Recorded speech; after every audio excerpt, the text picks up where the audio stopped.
I'm going to go ahead and start out with a quick explanation of what you can expect from the session, how it's going to work out, that sort of thing. So awesome, you can hear me. For the first 45 minutes, you're going to be interacting with me through chat and with each other through chat as well, and to a game that we're all going to play via your smartphone or any smart device that you have on hand. So for the first 45 minutes, we'll all walk through this interactive game experience, focusing on toxicity in online games and communities. And the last 15 minutes of the roundtable will be a more open discussion and Q&A, at which point you will be able to hop onto video if you wish to talk to us directly and ask questions to discuss, or you can ask questions in chat at that point as well if you wish. In the last 15 minutes, my other panelists will also come onto the stream to talk to us. But at the moment, my other panelists, being Sherry, Stefani, Derrick, and Jamie, they will all be in chat to answer any smaller questions you have, such as connecting to the game experience. So, with that in mind, let me switch over. You should now be able to see my presentation for you. And to go ahead and get started in the experience, the game, I'm going to ask that you, on your smart device, go to airconsole.com and enter the code 221517 when prompted. This will work both on the airconsole.com website as well as the app if you perchance have that downloaded, but not entirely necessary by any means. So I'll give you a minute to find that, find where you entered the code, all those sorts of things. It should be fairly self-explanatory, but it might take you a moment to get connected. Just let me know if you do get connected. If you're having any trouble, shoot a message in chat. I'll go ahead and throw in the code in chat as well, just for people who may have misheard me earlier. Good, good. I see we're getting a couple people connected. So Jessica, you should see a message, something like, I've got a connection code, when you go to airconsole.com. And if you follow that button, it should prompt you with a little keypad.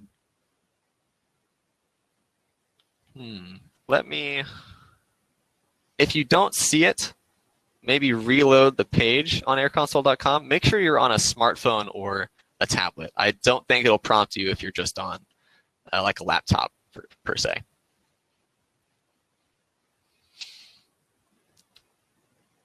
All right, let me take a quick look. I'll give another minute or so for people to get connected.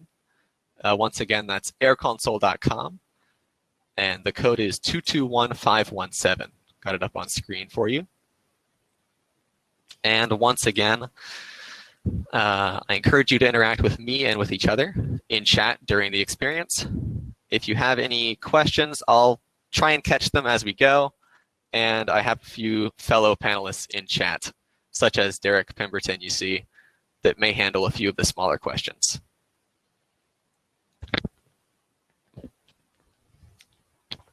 If you are successfully connected, you will see a like a welcome screen looking thing. Mallory, if you are sort of trapped on a loading screen that doesn't really look like anything, you may also want to reload the screen. Sometimes AirConsole might have some trouble connecting us. But don't worry, you don't need to be connected right at the start. You can connect like even halfway through and still get into the experience. So with that in mind, I am going to go ahead and get us started on the experience, in which you will all be playing community moderators of a fictional gaming community. Okay, so welcome everybody. Hello, hello. Welcome to your first day here at DTOX Studios. I'm Parker. I'm going to be your community lead, and I'm going to help guide you through your orientation on the first day as a community moderator here at DTOX Studios. So at DTOX, we have a lot of games, mostly online, which means our players are going to be interacting, playing with each other all the time, which is great. However, sometimes those interactions can turn a little sour. People can get a little angry at one another, and disruptions will occur. Becky, I don't know if Hopin supports live captions. I'll let my other panelists figure that out for you. So when those disruptions occur, that's where you step in. You're going to be trying to manage our community, so to speak, moderate their interactions. Your main goal is going to be maintaining a high population for our gaming communities and a low toxicity rating. We want our communities to be as healthy as possible. Now, how are you going to do that? What you see here is an abstraction of our community at play. This will make a bit more sense when we're really in it. So each of these little emojis you see represents one player. And if you see them sort of clumping together with little clouds of like maybe red clouds or flowers coming out, that means they're playing a game together. Now, specifically, the red clouds are going to indicate a disruption during gameplay. That could be just minor insults, maybe someone's not being very sportsmanlike. Regardless of what's happening, something's going wrong and you should step in. After a disruption, you might see like a flashing envelope on the player. That means that player has been reported, maybe by the victim of the incident or just a bystander who watched it happen. Now, these reports are going to you on your smart device. You will see a moderator interface that looks something like this. You'll have an inbox for reports that will fill in as you get them. Like so. You can click the report with your thumb to view the report details. This will tell you things like the username of the offender and, importantly, what they did to deserve being reported. You have 3 different options for what to do with a report, starting with temporary bans. These are for more minor things like spamming or griefing, and just, send them into a timeout, essentially. Of course, you can also permanently ban a player. This is for things like cheating or hate speech. These are things that we really don't want in our community at all. And so we just remove them entirely. And then, of course, you have the ignore button. This is for situations where you feel like you don't have enough information, or maybe even the incident doesn't deserve a punishment of any kind. Use this one with your best judgment. All right, so let's say you chose permanent ban. If you would then look back at the community screen, which will be on my feed. No, James, you should not be seeing these buttons now. You would see a cat paw, our patented cat paw technology, come in, grab the offender, and drag them out of our community. One final thing you should know before we get started is that we have multiple games here at DTOX, like I mentioned earlier. So here we'll see 4 different games with 4 different colors, 4 different emojis representing, and each of you will be assigned to a particular moderation team for a particular game. You will know which one you are moderating by the color of your moderator's interface. So for example, the purple one is moderating that top right game with the Wizards. All right.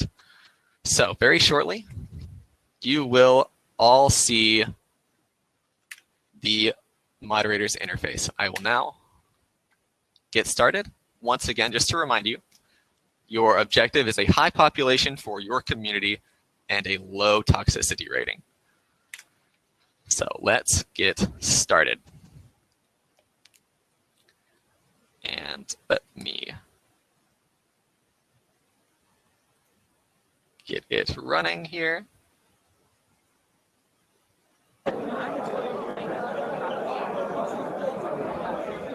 All right. Now you should be able to see the moderator's interface and the community feeds for the 4 different communities. I see someone has sent in a ban already. That's good to see, good to see. To give you a little bit of an explanation, good job with all the bans, everybody. You've got the population and community health bars at the top, along with a general toxicity percentage is there. A white screen with reports, that may mean that you haven't received any yet. We've got a lot of people handling reports at the moment. So it looks like we're kind of skewing upwards in terms of toxicity. And I'm starting to see a handful of unhandled reports. I'll let us keep going for a little bit here.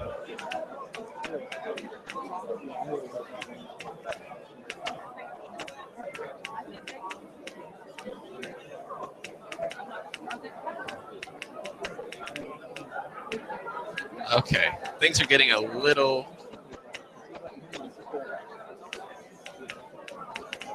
crazy. Let me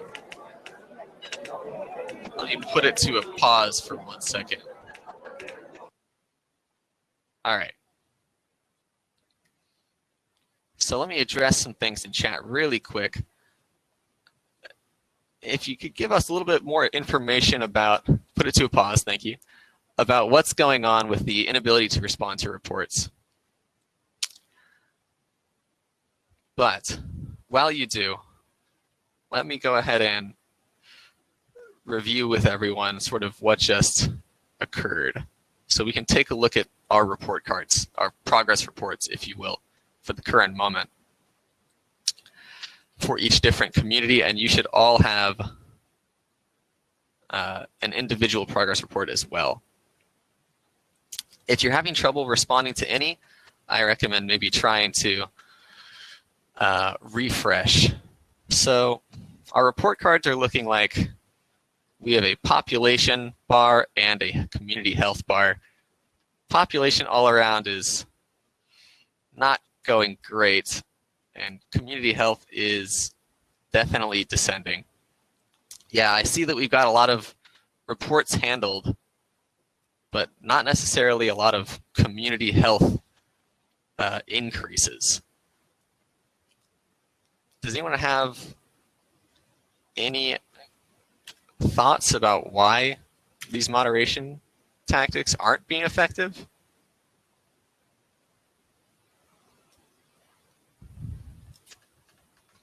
The reason for these 0% reductions in toxicity, I don't think banning is the right answer.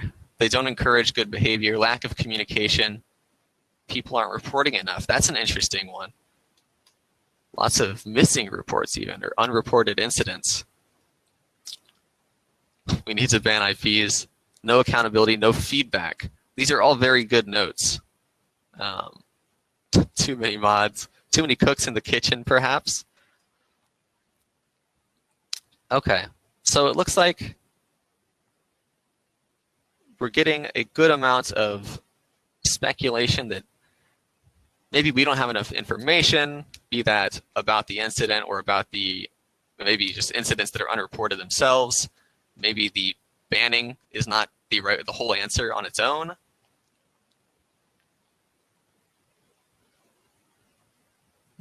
Reporters don't know what happens. That's interesting. It was tough to see how bad it was getting and feel like I wasn't making a difference. Yeah, things are definitely out of hand at the moment. And that's an interesting one. Are the users being told why they're being banned? Or is it just they're gone when they're out? These are all important things to keep in mind. Is the person really cheating? Good question. It looks like we might be getting a message from our R&D team about our methodologies. I'll go ahead and throw that up on the screen for everybody. Hey Parker, hey mod team. Our research into online community moderation has revealed a couple of myths that we previously thought to be true, but no aren't anymore. So here's the results. Myth 1. All disruptive players are bad people. It's not true. Player activity data taken from our games show that most players have been reported for disruptive behavior at some point. We also interviewed the players, and some of them said that the reasons that they're being disruptive is just a bad day, or someone else was being disruptive, so they responded. That leads into our second myth, myth 2. All disruptive players should be banned. We know that that's not true either. Upon reviewing our data, we noticed that consistently disruptive players make up a small minority of our players that cause disruptions.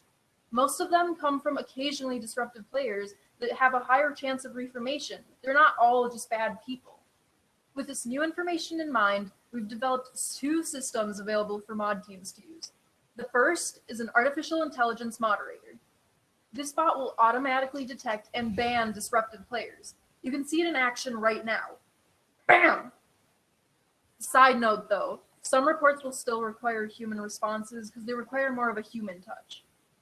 Now that you know about a system that will make dealing with reports more manageable, let's talk about how to affect change in the culture of the community using the second system, an empathy training module. In a separate tab, moderators will be able to select players that qualify to conduct empathy training dialogues.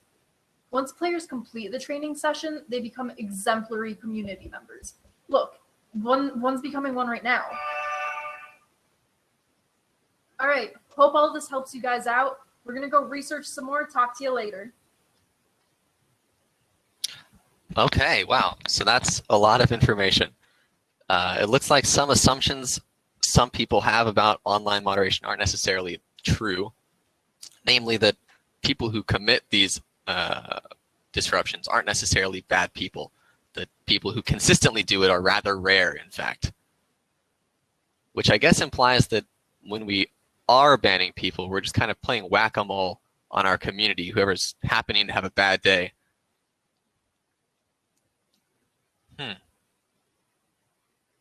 Okay, so looks like we've got a couple more techniques that we can use in this next round of moderation, being mainly the AI moderation and the empathy training modules. So we want enough data on both of these techniques, so we're going to go 2 and 2. 2 communities will get AI and 2 communities will get empathy training. To make sure that this is fair, we're going to hold a little lottery to see which community gets what. All right, so as you can see, this should have 4 different colors, top left, top right, bottom left, and bottom right. And I'll go ahead and roll it for us to see which community gets what. All right, all right, all right. Good to see that some people have experience with these in the chat. And, okay, so the teal community, top left got AI, top right got empathy, and then bottom left AI, bottom right empathy. Awesome. So with that in mind, I'll go ahead and activate these for everybody. AI, empathy, AI, empathy. Great, great, great. And I'll go ahead and put you all back into moderation mode and make sure to focus on these new techniques, see how they help out, or if they help out.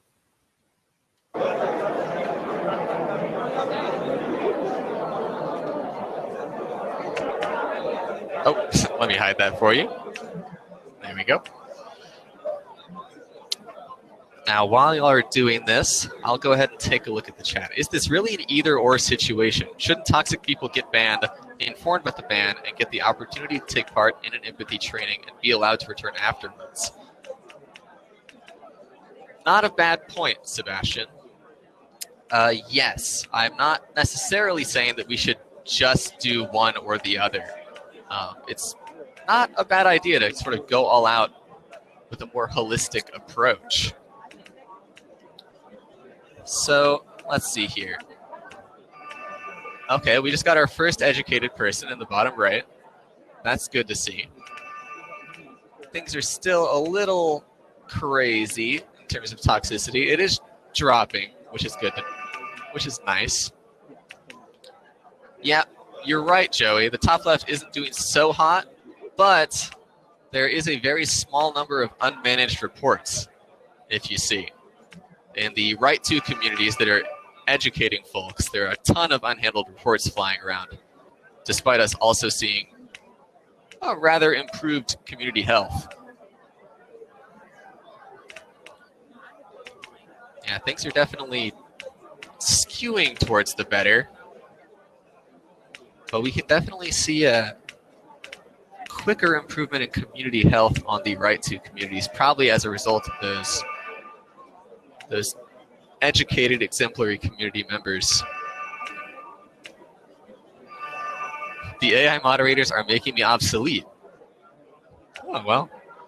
What that probably means is that it's a bunch of simple to handle reports, things like racism or bigotry that are much easier for an AI to catch. Okay, let's take another second here.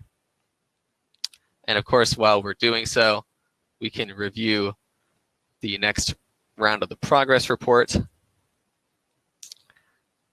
Okay, so at the moment, definitely we see a trend on the left to communities of increasing community health, but not perfect. Here, I'll explain how to understand the graph for you, Ken. So you have a yellow bar. You have one graph per each community. Yellow bar is representing the population growth, and the darker bar is representing the community health. Below the horizon is bad, above is good. So everywhere we're seeing improvements in community health and a steady growth in population, which is good. A much spikier growth on the right, probably as a result of those educated community members. But I will call out on the left with our AI mods, we have a much higher count of handled reports. You see the 191 out of 226, that's how many reports were handled quote unquote correctly according to our systems. People will complain about reports if they feel it was unjust. So with that in mind, I'm going to hop back over to me. Hello, everyone. How are you doing? And if you don't mind, just throw up in chat a couple pros and cons of the system that you were using, be it empathy training or AI. Just how are we feeling? Are they helping us? Are they hurting us? Any thoughts at all? Education can distract from handling reports. That's a good one. Takes time and attention away from reports. Goes for AI, scaling and speed. Yeah. Scaling, speed. We got minimal work, maximum handling. That's a good one. Maximum reports handled. Good. Empathy, pros and cons. Improved the community health. That's for sure. Improved community health. Empowers us to understand the process and how to communicate ourselves. Yep, that's very important. Understand process and communication. AI con, don't have a job anymore, right? Almost too little to do. Any AI cons that I didn't catch? Let's see. Less control. Okay. Less control, less of a human touch on our handling. Less control, less human touch. AI causes a feel of objectiveness, but also being untouchable. We cannot explain to our reasons. That's a good one. Cannot insert reasoning to the AI. Encourages a feeling of objectiveness. Empathy training also felt like it was excusing some behavior and putting the moderating back on the players. All right, feels like it excuses behavior / puts responsibility on players.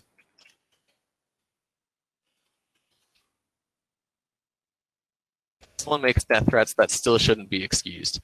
I agree with you. There are some things that just should not be around in our communities. Worried we're asking victims to do more work than offenders. That is a fantastic point. be wary of putting the work onto the victims.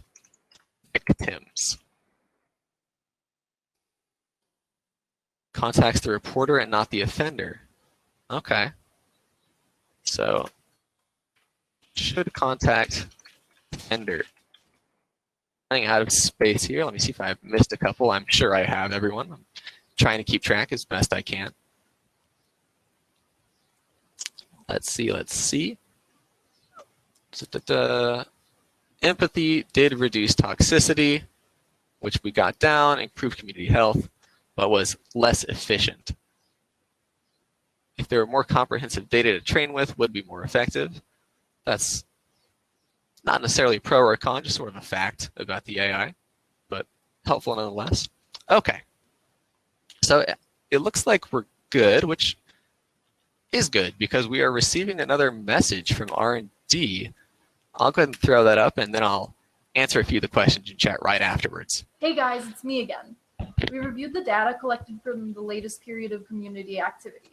It seems the communities have improved, but toxicity still remains a large problem. Communities with AI moderators showed improvement with the speed and accuracy of report responses. However, those same communities show little change in the average player's chance of causing a disruption in a game. Toxicity remains a social norm. Furthermore, banned players often create new accounts and continue engaging in the community. As a result, accounts feel disposable, and repercussions for antisocial behavior lose their power. The communities that incorporated empathy training saw improved toxicity levels. Although the training sessions are effective, they take a long time and pull moderators' attention from the large number of reports that still come in. With these discoveries in mind, we recommend that every team uses multiple moderation methods. In combination, we hope that these systems will be better than the sum of their parts. Good luck out there. Okay, welcome back, everybody. So let me address something really quick in chat from Mallory. Was there an increase in unreported toxic events for empathy training, i.e., not necessarily a decrease in toxicity, but just a decrease in reporting? Excuse me. That is a good question, good thing to think about. In this case, I would hope to believe that things are legitimately increasing community health and culture. But that is something we should keep in mind. And let's see. So as my other panelists handle some more questions in chat, let's figure this out.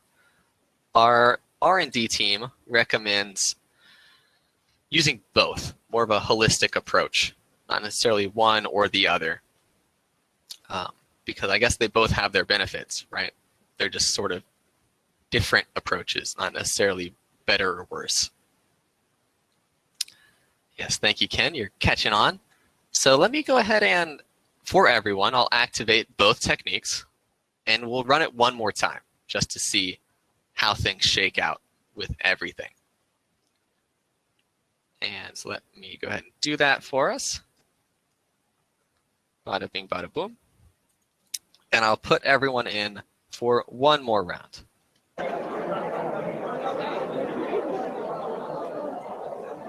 Give it a second to load up. There it goes. And now everyone should have both AI moderation and empathy training active. You'll know that you do if you see the empathy tab on your moderator's interface, and you'll probably see some AI getting in there, banning some people as we go along. Mr. Panda asks, if I want to do this activity in my school, what do I do? That's a rather large question. Maybe we can take that one at the end. Not too long away, so maybe just sit tight for another couple minutes, Mr. Panda, and we'll get to that. Don't let me forget. So in our communities, we're definitely seeing the AI still active, and definitely people are being educated in each community. And oh, it looks like, yeah, in the third community, we just had an influencer join. You'll know them by their very large head compared to the other players. These players pretty much everyone watches them when they play a game. You can see them stop and look.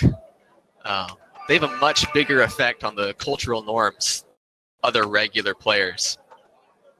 So if they're good, that's fantastic. They're spreading some great culture. But if they're bad, they should be banned pretty much immediately. It looks like that one was pretty good for us, but they're on the way out. I guess they've got other games to be playing, other things to do with their time. But just generally speaking right now, it looks like things are going fantastic, especially for this blue community in the bottom right. Our population's going off the charts for y'all. 711 now? Oh my goodness. Everyone's still getting some education in. I don't see the AI active anymore, but I think that's because reports are becoming much more rare with the high community health. Okay. I'll go ahead and give this a couple more seconds and then pause it one last time just because the number of population is getting a bit much for the simulation to handle. All right. Looks like things are pretty much on the upwards trend. We can take one final look at our progress report. And once again, this is a cumulative progress report. I'm not sure if I mentioned that earlier, but this will cover all 3 rounds of moderation that we've experienced. Wow, y'all really went hard on the education in these left 2 communities. That's great to see. And as we can see, especially if you'll take a look at the bottom right community, as things became more healthy, the population also started growing at a much faster rate. People like to play games where they have good communities. Was there an answer to how we could use this in class? Good question, Steve. Not yet. I will answer that after in the more Q&A focused section because that's a bit of a more involved question. Okay, so let me pop back over to my face, like so. Okay. So that looked the best of all 3 rounds, I think, pretty unequivocally. Things definitely improved pretty drastically when we're using both methods. I'm not sure how you as the actual moderators feel about it. Let's see. Can an AI moderator play the role of an influencer? Probably not.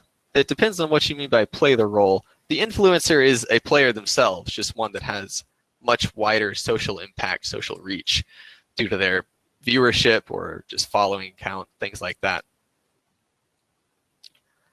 I didn't get any reports this time either. Why wouldn't there be empathy training for the person who would have gotten the ban? That's a very good question. And I believe in most cases, real life cases, that is, Mallory, things like that do exist. This was a bit of a generalized example and perhaps just an oversight on our part, not putting in conversations with the offenders themselves. But thank you for pointing that out. Let's see. So it looks like not a ton of reports being sent to our moderators this time. That's not exactly unexpected due to the community health and the AI handling a lot of them. The education is all about speaking up in chat, so could an AI moderator respond to hate speech? I see what you mean, Chris, I see. Theoretically speaking, yes. In terms of real-world application, I do not think a thing like that exists at this moment. But perhaps having some sort of system that detects these obvious issues like racism or sexism and saying something publicly in the chat window may encourage others to speak up as well. It's not a bad idea. Interesting. Angela Rhodes sort of connects it to a Discord bot that does something fairly similar. So I'm going to sort of walk through what we've gone over in this interactive portion, and then we can switch over to a little bit of discussion and Q&A afterwards. I like that influencers are included in the ecosystem. Bigger names who play a game can have big impact on how people play and experience. Definitely. That is a fact. So I'll go over the things that we are reviewing here. Banning is ineffective by itself because the social climate, the culture needs to improve. This isn't to say that banning or punitive measures are entirely bad. There are some things that just need to be punished. Things that we don't want in our community at all, and we want to deter as much as possible. We mentioned them a couple times, things like cheating or bigotry of really any kind. Following that, something like empathy training, not necessarily in the way that we portrayed it here, but some technique targeting cultural change is therefore needed and should be added to our repertoire of community moderation tactics. Let me read for really quick. I think for now, AI should be partnered with a real-life mod. The AI could provide stats and probabilities, as well as recommended approaches, and the mod could guide the user. Interesting you say that, Kin. I know in a lot of cases, AI, especially for game moderation, are trained based on humans' choices for an incident. For example, they'll get a bunch of people to look at a problem, see how they respond, and then use that data to train the AI. I agree with earlier comments. Let me read this out for everybody. I agree with earlier comments about how the empathy training might bother me if I received it after a report, seeming like the company thinks the solution is for me to stop others from being racist, rather than taking responsibility for it themselves. I think it makes sense as one tool, but we need to go along with commitment from the company that they were also doing something about the player/report. 100%. To explain a little bit, definitely things like bigotry, racism, sexism, they should be punished, probably permanently banned. The idea behind the empathy training is more that each player, when interacting publicly with other players, is going to be inevitably affecting the cultural norms of their play space. Everyone is affecting each other all the time, what people perceive as normal in that social environment. So making sure to speak up when you see things like that is helpful to everyone involved. Definitely not trying to place any of the blame or responsibility as if it was the victim's fault for what occurred. But thank you. Thanks for bringing that up. A holistic approach is the best strategy, is what we're getting to, really. That punitive methods and cultural methods can't stand alone. The term empathy training is sort of bugging me. It's more like validation. The reporting player knew something was wrong. What would looking out to the offending player, look like? Reaching out, got it. Reaching out to the offending player. So there is a bit of an example of that, a real life example of that coming later on. But generally speaking, what it would look like is talking to the offending player, sort of walking them through what happened, the event, the incident that occurred, how they feel about it, what their sort of perspective is on what happened, and trying to guide them into how they think things could have gone differently if they perhaps encounter the same event in the future, how they could act in a more positive way that could end with everyone not sort of slinging mud at each other. And once again, this is talking in a general sense, not necessarily about any specific type of incident. Kind of like bystander training, but in the digital environment. Yeah, not a bad analogy there. So all of this follows that investing in community moderation is definitely worthwhile, because with more robust moderation systems, healthier communities are possible, 100%. We can get there. Would empowering users to speak up lead to any further issues like backseat moderating or further provoking the offending player? On the topic of provoking the offending player, you may be right. It's a very common tactic, very very common in online gaming, that if you see something bad, if someone's being rude in text chat or in voice chat, everyone tells you to just mute your microphone, mute their text chat, et cetera, just to sort of silence the issue, if you will. And while that can be effective, it's not always the best choice because it doesn't necessarily dissuade them from acting that way again in the future. You're not letting them know, letting anyone else in the game know that that's not normal, not acceptable, things like that. Once again, I don't want to say that it's your fault per se, or that everyone has to speak up all the time, just that it's not necessarily always the right call to let people say whatever they want. Backseat moderating. I'm not sure that this would be an issue, given that players' power really is only to set the social norms. And if they're trying to correct negative social norms, I think that's all for the better. But let me know if you feel differently in chat, for sure. So that's the whole interactive part of the experience, the game part of this session. And I'm going to go over really quick a debrief of our research, where we got all these ideas.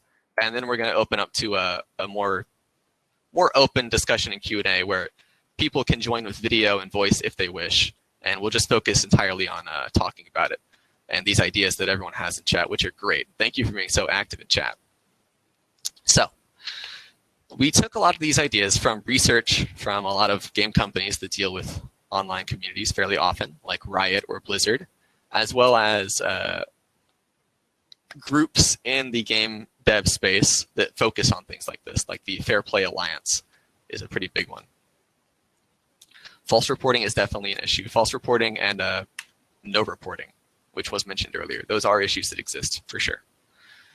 Talking about the myth that all disruptive players are bad people, which is a very common myth. I'm not sure if it's common in this chat, but in the gaming sphere overall for online players, it's a very common idea.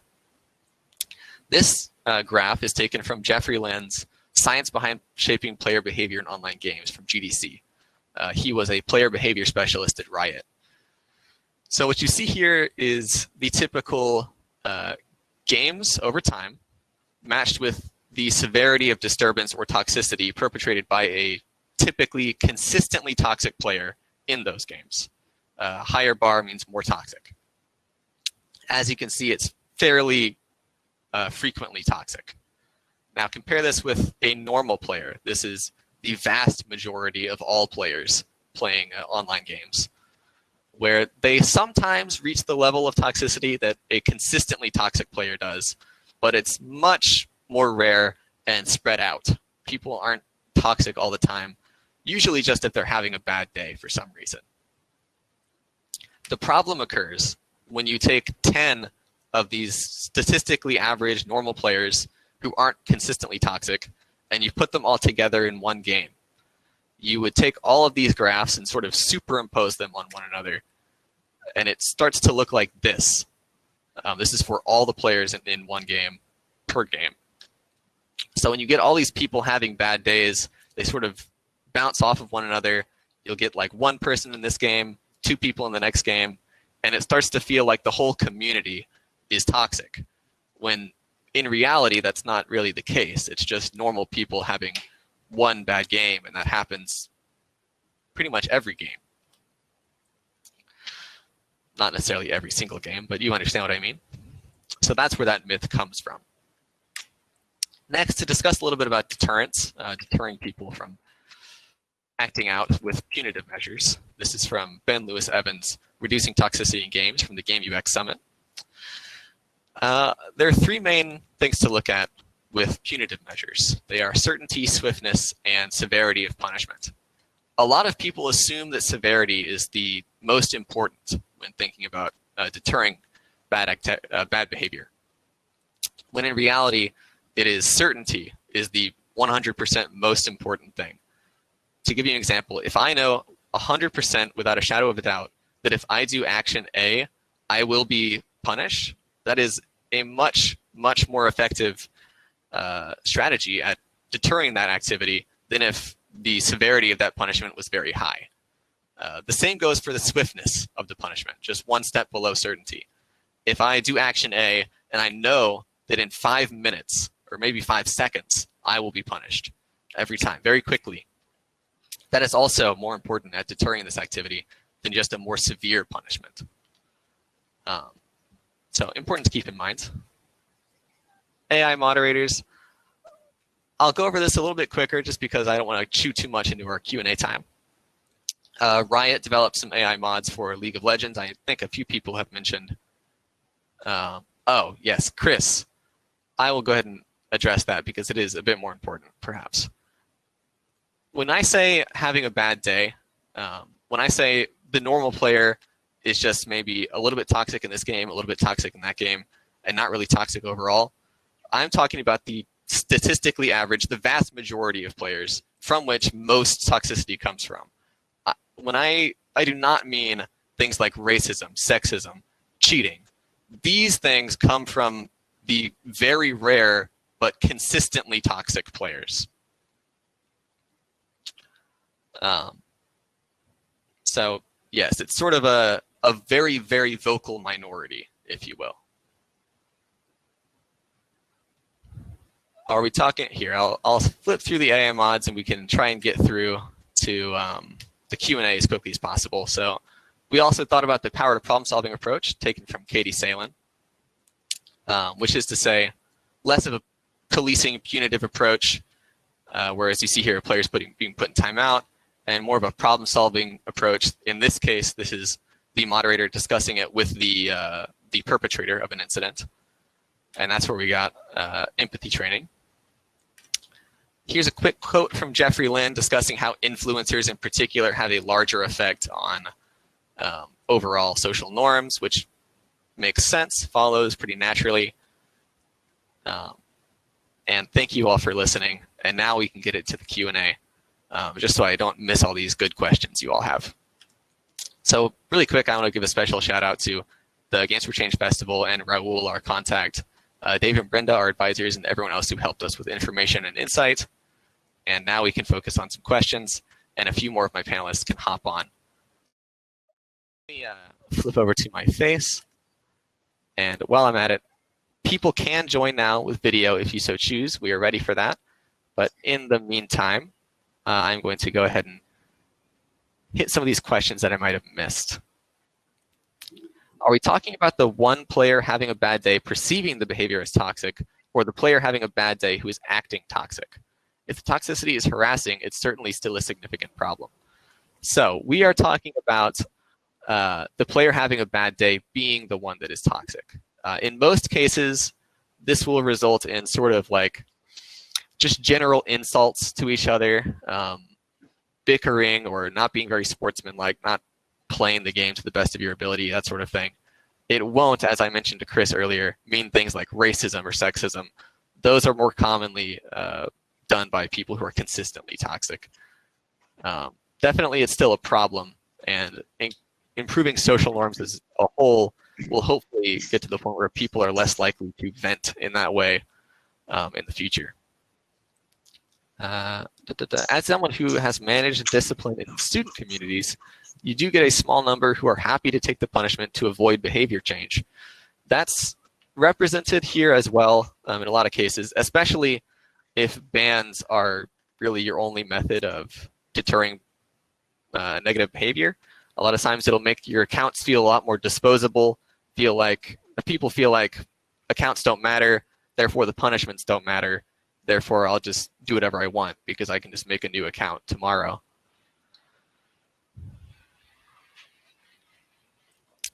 Let's see. So I'll take this moment to have us all introduce ourselves for the rest of the team. I'm Derrick. I was co-producer with Parker here and designer on the project. Stefani, I was a programmer on the project. I'm Sherry. I was the designer and the programmer on the team. Hello, I'm Jamie. I'm the artist and the programmer in this team. And if I didn't mention it earlier, I'm Parker. I was a co-producer and also a programmer. Thanks so much for joining, everyone, if you're on the way out. I know we've got just 10 minutes left if you still have any questions.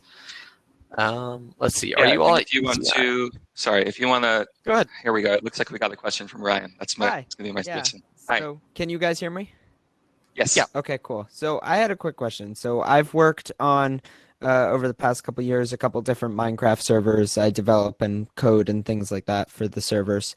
And I have a project right now, and we're still just starting to get it set up. So my question is, as someone who has to deal with managing toxicity on their own servers, what would you suggest is the best combination of methods to best deal with the community?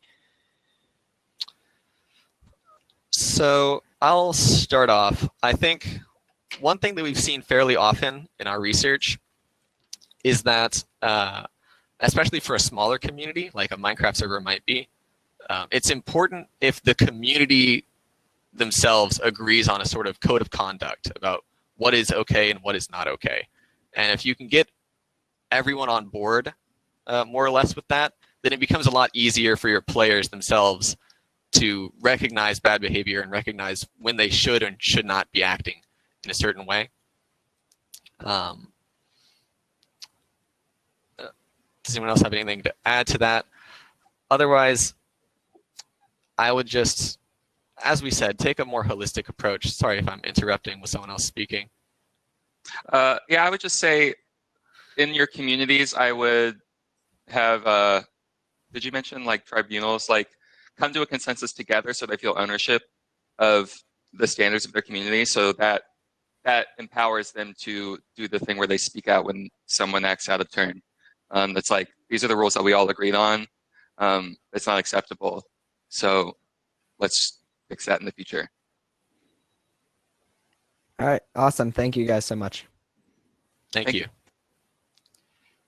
Let me take this time to go ahead and address if we want to run this activity in our schools, what should we do, from Mr. Panda, and I believe one other asked the same question. That's not something that we as a team have discussed at this moment, but if you want to, you can maybe shoot us an email. I just put the email in the chat. Awesome. And we can discuss that in more detail, maybe one-on-one via email correspondence. Let's see. Ken, once again, if anyone wants to join with video, that's totally acceptable. It's okay as well. What's the motivation behind your project? And could you share the research that you used to drive your theory of change? Motivation behind our project. So this was a school project that was, I believe, established by our advisors first and foremost. And we ourselves applied to join it. The motivation for this specifically came from a lot of research, a lot of looking at similar works. One thing that we did look at is kind words. I saw that mentioned in chat a moment ago. Yeah, and the initial prototype for the simulation came from the game Pandemic. So we, instead of a group of epidemiologists, you're a group of community moderators trying to solve the problem of toxicity, because I kind of had the idea that it was spreading virally. So that was where the initial, and we had a paper prototype with dice and everything, but we quickly moved it over to the digital space. And then research-wise, that was in the earlier presentation, the initial prompt was just online toxicity as a whole, but we narrowed it down to gaming toxicity because social media companies don't publish any research on their moderation methods, really. But there's a ton of research from online gaming communities like Riot and Epic Games and Blizzard. Yeah, we do have, I believe, stored our research bibliography somewhere. So if you would like access to that as well, you can email us at dtoxetc@gmail.com. If I'm not mistaken, that's the email. We can post it in chat one more time. Yeah. Let me copy that message and paste. Their website with your work. There's a website where you can review the development of our work, but you cannot download the experience as it is. But we can link our dev blog if that's something you'd be interested in. Stefani got it. You got it? Awesome. There were a couple big messages up here from Celia and Hanley. Celia says, she came in late, but did we discuss Nikki's research about game performance and toxicity? That is, gender harassment is inversely proportional to skill. The less skilled male players are more likely to harass women. That is not something that we discussed. I'd be interested to see that research.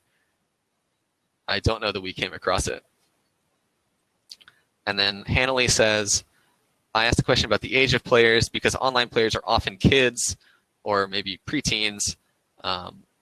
They might thus still be learning social norms, and so it's a good learning opportunity. Yes, I think that's 100% accurate. They're at a very impressionable age. Did you guys see my question above? Yeah, I can kind of speak to the question about age. Go for it. Our research on moving from the power approach of moderating to problem solving came from Katie Salen's work in Connected Camps. And Connected Camps were Minecraft servers where kids would come in, and then they have counselors for those camps where they would learn different skills like math, or it's basically education, but in a virtual space. So certainly this would apply to that age group because that was a main inspiration. Might there be other times throughout the year where you plan to run this experience again? I'm sorry that I missed it. At this moment, there are no plans to run it again. Yeah, unfortunately. This was mainly built and run specifically for Games for Change, but once again, you can email us if you'd like some more information. Let's see. At Charlie Wang, this is great to see and acknowledge. What am I looking for? I've noticed recently, ever since the BLM movement, previous offenders have cleaned up their language and behavior because there is a social pressure IRL. That is sort of what we're aiming for in the digital space as well. We want social norms to adapt to a point where people don't feel like it is normal or acceptable to act in a certain way. They feel like they're out of place, if you will. That's a great thing to bring up. Let's see. I'll go ahead and save that gender harassment study. Thank you, Becky. Let's see. How about making all chats public on another server? We know all the game companies have this, so why not make it public so they know it's an elf on the shelf monitoring system? Interesting idea. Making all chat logs public. In that case, you'd still need to be careful that people are ashamed of what they're saying. A lot of people, especially if they're not personally tied to it at all, if it's just a display name, then they don't really feel like they need to censor themselves whatsoever. But it's definitely not a bad idea.